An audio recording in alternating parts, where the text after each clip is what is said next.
Welcome to Midweek Murders, where we take a look at true crime around Australia.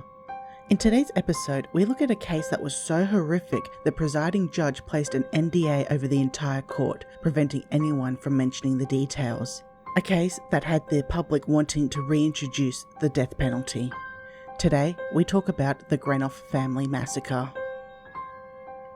In late February of 1993, a married couple were going to visit their friend, Karen Mackenzie, at her rural property in Greenough. The closest, largest populated area is Geraldton, just north of the small community. The friends, who wished to remain anonymous, were going to help Karen with something. I believe they were going to help her with some painting. Upon arriving at the house from the long driveway, they stopped the car. Out in the open is the oldest child of Karen's, Daniel, a 16-year-old that had come to live with his mother only a month prior. The husband of the couple arriving got out of the car and investigated. He wasn't entirely sure if it was Daniel that he was seeing, but didn't want his wife to see the state of the body. He got back into the car, returned to the road, and called the police. When police arrived, they found 16-year-old Daniel out in the front, coming to the fast conclusion that he had been murdered. Inside the house, in the front room, they found his mother, 31-year-old Karen, who was also murdered. It appeared as though the perpetrator had defiled her body after taking her life. Continuing through the house, police located the bodies of 7-year-old Amara and 5-year-old Katrina in their beds. Horrified and disgusted at the level of violence shown to this family, police poured all their attention into solving the case. Police and forensic investigators began the search, trying to find anything that could lead them to whoever was responsible. Search parties began fanning out around the property, still hoping to find something.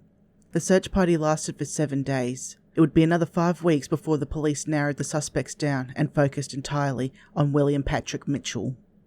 Mitchell was an acquaintance of Karen.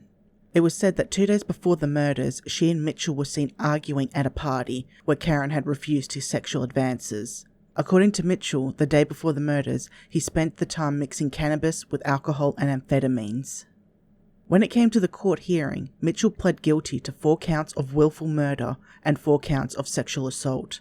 Despite the horrific nature of the crimes and the fact that the judge sealed the details of the victims' deaths, Mitchell was sentenced to 20 years in prison, a decision that caused much outcry within the community, many believing it was too lenient for the crime. When he became eligible for parole in 2013, Mitchell was denied.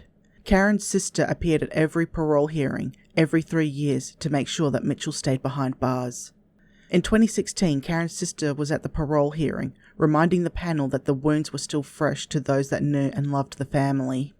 In 2018, due to new McGowan government law which delays parole consideration for mass murderers and serial killers, Mitchell was no longer eligible for parole in 2019. 4 young lives taken so cruelly from a community and family that adored them. Had I been old enough to understand what was happening around the time of the murders, I believe I would be one of the people demanding the reinstallation of the death penalty.